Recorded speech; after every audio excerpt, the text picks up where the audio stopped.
దానిలో ఏమేమి ఉన్నాయో ఒకసారి దాన్ని చదివి విశ్లేషించే ప్రయత్నం చేద్దాం.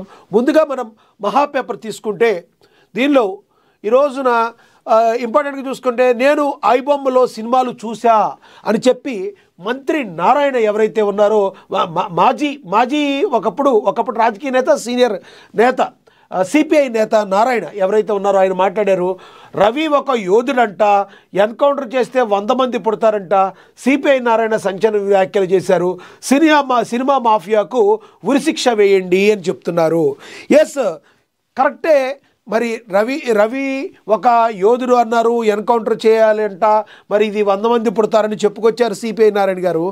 ఎప్పుడు జరిగింది, ఎప్పుడు మీరు వచ్చారు, ఎప్పుడు మాట్లాడుతున్నారు, ఇన్నాళ్ళు మీరు నిద్రపోయారా అని చెప్పి మరి సంస్థ ప్రజానికం అడుగుతారు. సిపిఐ నారాయణ గారిది ఒక కొత్త పంథా ఎప్పుడు ఉంటుంది. ఆయన ఎప్పుడూ కూడా చాలా డిఫరెంట్గా ముందుకెళ్తానికి ట్రై చేస్తారు. కానీ బొక్కబొరలా పడుతూ మనందరం కూడా చూస్తూనే ఉంటాం. సిపిఐ నారాయణ గారికి ఒకప్పుడు బాగా క్రెడిబిలిటీ ఉండేదని, కానీ ఈ రోజుల్లో ఆయన మాట్లాడే మాటలు ఏవైతే ఉన్నాయో ఒక రకంగా ఆయన క్రెడిబిలిటీని దెబ్బతీసాయని చెప్పుకోవచ్చు. ఎవరైనా కూడా ఒక క్రెడిబిలిటీ పోవాలంటే మరి పక్కోళ్ళో లేదంటే ఎవరో కాదు, వాళ్ళే తీసుకుంటేనే క్రెడిబిలిటీ అనేది వాళ్ళది పోతుంది. కాబట్టి సిపిఐ నారాయణ గారు కూడా అంతే. ఆయన ఒకప్పుడు అందరూ కూడా పెద్దగా గౌరవించేవాళ్ళు, కానీ అసందర్భ ప్రేలాపనలు మరి ఉన్న రాజకీయ నాయకుల్లో ముందుండే వ్యక్తి ఎవరన్నా ఉన్నారంటే మన కామ్రేడ్ నారాయణ గారని చెప్పుకోవచ్చు.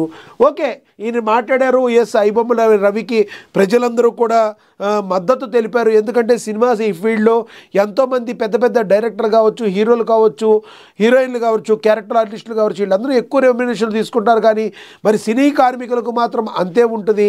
కానీ వాళ్ళు సినిమా కోసం పాటుపడుతున్నట్టుగా చేస్తారు. కానీ ఐబొమ్మ విపరీతమైన టికెట్ల రేట్లు పెంచడం కూడా ఐబొమ్మ లాంటివి పుడతానికి కారణం అని చెప్పి ఎస్, ప్రజలందరూ కూడా ఐబొమ్మ రవికి మద్దతు తెలిపారు. మనందరం కూడా చూసాం. ఓకే, ఐబొమ్మ రవి చేసింది నేరమే కావచ్చు, కానీ సినిమా ఇండస్ట్రీలో చేస్తున్న పెద్దలు చేసేది ఏంటని మాట్లాడారు.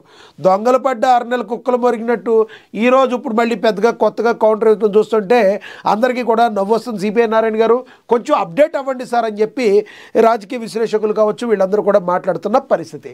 ఇక